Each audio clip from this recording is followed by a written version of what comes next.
और एक बहुत अच्छा ऑप्शन अवेलेबल है हमारे पास में, वो है म्यूचुअल फंड्स। म्यूचुअल फंड्स पता है सबको क्या है? कितनों ने ऑलरेडी इन्वेस्ट किया हुआ है म्यूचुअल फंड्स में? बहुत कम लोगों ने।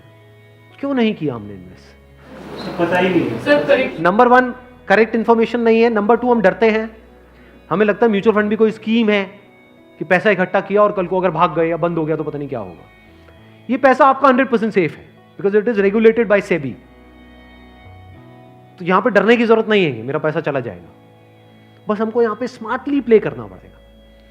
सो what we need to do is, एक तो आपने अपने 6 महीने का जो अपना कॉर्पस है उसको अलग कर दिया, यानी जो पैसा आपको चाहिएगा उसकी आपने एफडी करा दी, इंश्योरेंस वगैरह को प्लान कर लिया अच्छे से। फिर जो पैसा आपका बचा उसमें आप इन्वेस्ट कर सकते हो through SIP, systematic investment plan. It is an excellent option. Never try to get into stocks directly अगर आपको बहुत ही डीप नॉलेज नहीं है शेयर मार्केट की तो। हाँ, you are qualified in that और आपका काम ही वही है तब तो ठीक है। बट किसी की सलाह सुनी कि यार, या कोई कहानियां सुनी कि ये शेयर पहले इतने इतने का था अब इतने का हो गया, सुनी होंगी ऐसी कहानियां। Never invest in stocks directly, क्योंकि कुछ नहीं पता कि वो कंपनी का क्या होने वाला है। हो सकता है आपका 100 रुपये आपने पूरा जो भी आपने जोड़ा या 1 लाख रुपए आपने जोड़ा और किसी के एडवाइस पे आपने उठा करके लगा दिया, वो 1 लाख रुपए 10,000 भी रह सकता है कुछ टाइम के अंदर अंदर, पता भी नहीं लगेगा। कहते हैं ना, never put all your eggs in the same basket, in one basket. तो अब करें क्या? क्योंकि अब प्रॉब्लम क्या है, इन्फ्लेशन अगर है 6% का और एफडी में आपको मिल रहा है 7%, तो अल्टीमेटली आप कितना कमा रहे हो? 1%। 1% से क्या होगा? करोड़पति बन जाओगे? इम्पॉसिबल। तो आप क्या कर सकते हो, अपना आधा पैसा सेफ जगह पर रखो। सेफ जगह क्या है? एफडी हो गया। एफडी में भी एक और चीज है जो बहुत लोगों को नहीं पता है। वो क्या है कि ऐसे, एक तो है बैंक में आप एफडी कराते हो, एक है कुछ कंपनीज है जो क्रिसिल से या इकरा से, ऐसे ये कुछ ऑर्गेनाइजेशंस हैं, वहां से AAA रेटेड है। AAA रेटेड का मतलब होता है highly secure, as secure as a bank. वहां पर अगर आप एफडी कराते हो तो आपको 9% तक का इंटरेस्ट मिल जाता है। ये जो सुनने में लगता है ना 7% और 9%, ये अभी छोटा लगता है, लेकिन आने वाले 20 साल बाद इसकी कितनी बड़ी अमाउंट होती है अगर आप कंपाउंडिंग को बीच में ले आओ, that you can't even think in the wildest of your dreams. Compounding कितने लोगों को पता है?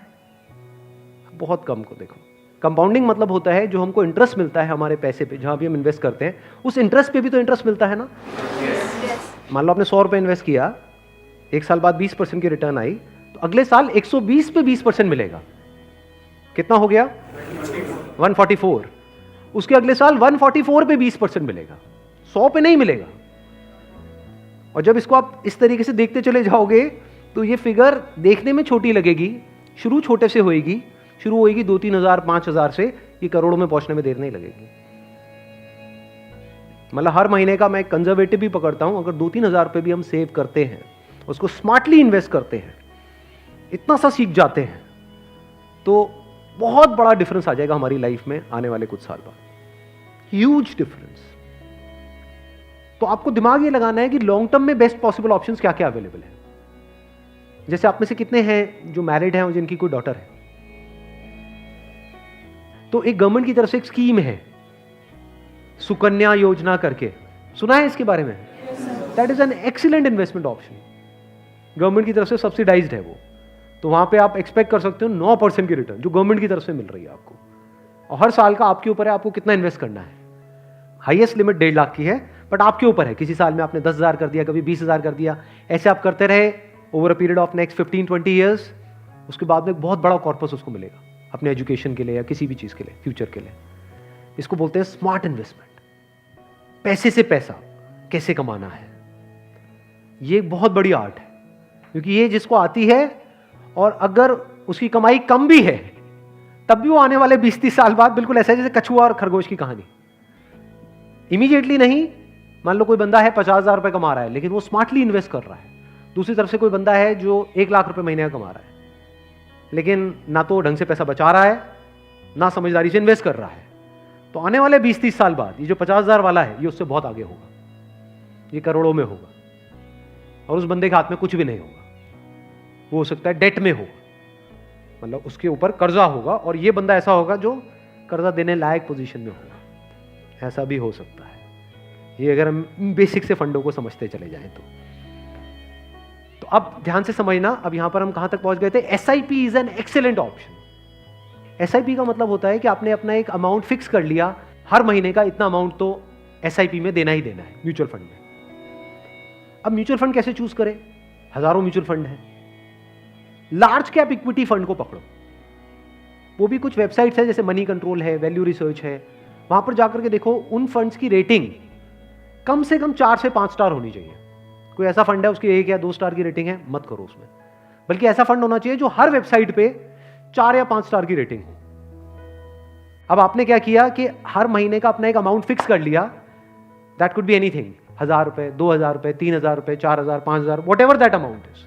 एसआईपी के थ्रू ऑटोमेटिकली इतना अमाउंट आपके अकाउंट से डेबिट होता चला जाएगा over a period of next 10 years, 20 years, 30 years.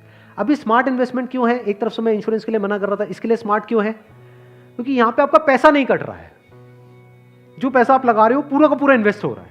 इसमें भी 2 ऑप्शन है, एक आप ब्रोकर के थ्रू जा सकते हो, एक है डायरेक्ट जा सकते हो।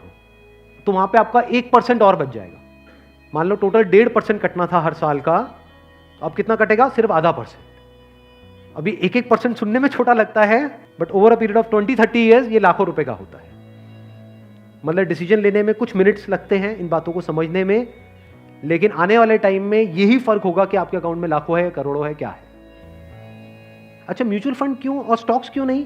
क्योंकि स्टॉक्स में आप 1 या 2 या 4 में इन्वेस्ट कर रहे हो, म्यूचुअल फंड जो है वो डिवाइड कर देते हैं। वो मान लो 50 में उन्होंने इन्वेस्ट कर दिया, तो अब अगर उसमें से एक कंपनी बंद भी हो गई, तब भी प्रोपोर्शनेटली जो आपने इन्वेस्टमेंट करी है उसमें उसका परसेंटेज क्या था? मान लो 2%, तो आपका 100 रुपए 98 रह गया, बस इतना ही हुआ। अब मार्केट में सबसे बड़ा डर लोगों को यह होता है जो म्यूचुअल फंड में नहीं इन्वेस्ट करते हैं कि कल को नीचे आ गया तो क्या होगा, क्योंकि नीचे आने की कोई लिमिट नहीं है। एफडी में यह है कि नीचे नहीं आएगा, इंटरेस्ट कम हो सकता है, नीचे नहीं आएगा। तो म्यूचुअल फंड में लोग नीचे आने के नाम से डरते हैं, ऊपर जाने में कोई डर नहीं है। अगर गारंटी मिल जाए कि भैया साल का इतना % तो आना ही आना है और आता ही रहेगा जिंदगी भर, तो कोई डर ही नहीं है, फिर तो सारे लगा देंगे। बट कोई गारंटी नहीं है ना, और नीचे भी जा सकता है। तो अगर कुछ ऐसा हो जाए कि अगर म्यूचुअल फंड नीचे भी जाए तब भी आपका फायदा हो जाए, तो प्रॉब्लम सॉल्व हो गई ना। ये मेरी अपनी स्ट्रैटेजी है, ये कोई किसी बुक में नहीं है या कोई थ्योरी नहीं है, ये मेरी अपनी स्ट्रैटेजी है, वो मैं आप लोगों के साथ में शेयर कर रहा हूँ। आपको क्या करना है? मोटा मोटा स्टॉक मार्केट को ट्रैक करना है। हफ्ते में 1 दिन देख लो कि अभी कितने पे चल रहा है। मान लो एक पीक है, पीक अभी मान लो 40,000 है, अभी मार्केट चल रहा है अराउंड कितना? 37 के अराउंड चल रहा है। तो मेरी स्ट्रैटेजी क्या है? जैसे ही मार्केट 20% से नीचे गिर जाए, कि मार्केट की ये पीक है, मान लो 40,000 है, अब मार्केट 30,000 पे आ गया है, तो आपने क्या किया? पहले इन्वेस्ट किया हुआ था एसआईपी में, लार्ज कैप्स में, आप इमीडिएटली जैसे ही मार्केट 30 पे आई, आप स्विच कर गए मिड कैप में, not even in small cap, mid cap. अब ऐसा क्यों किया? क्योंकि जब मार्केट 20% टूटेगा, सेंसेक्स का मतलब लार्ज कैप्स, जो बड़ी कंपनीज हैं, जब मार्केट 20% टूटेगा, यानी बड़ी कंपनीज के जो शेयर्स हैं वो 20% से टूटेंगे, तो जो छोटी कंपनीज हैं उनके शेयर्स 50 से 60%, 70% तक टूट जाएंगे। तो जब वो 60% टूटा, तो 100 की चीज आपको कितने में मिल गई? 50 में या 40 में। तो जब मार्केट नीचे भी गया तो आपका फायदा हो रहा है। ये स्ट्रैटेजी समझ आ गई? वापस से जैसे ही मार्केट जो भी लास्ट उसकी पीक थी, मान लो 40,000, उससे 20% ऊपर गया, तो मिड कैप से आप स्विच कर गए वापस से लार्ज कैप में। ये स्ट्रैटेजी जो है ये मैंने सीखी है वॉरेन बफे से।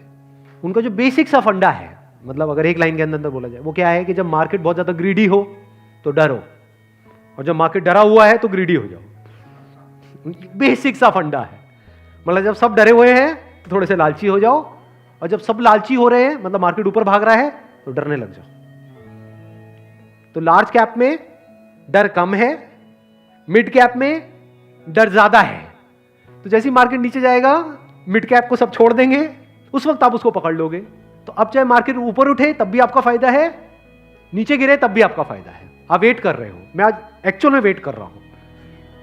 लोग हैं डरते हैं, जो म्यूचुअल फंड में इन्वेस्ट करते हैं, स्टॉक्स में इन्वेस्ट करते हैं, लोग डरते हैं कि मार्केट नीचे ना आ जाए, मार्केट ऊपर। मैं वेट कर रहा हूं, जाए तो सही नीचे, समझ गए? क्योंकि लार्ज कैप टूटेगा 20%, तो मिड कैप टूट जाएगा 60%।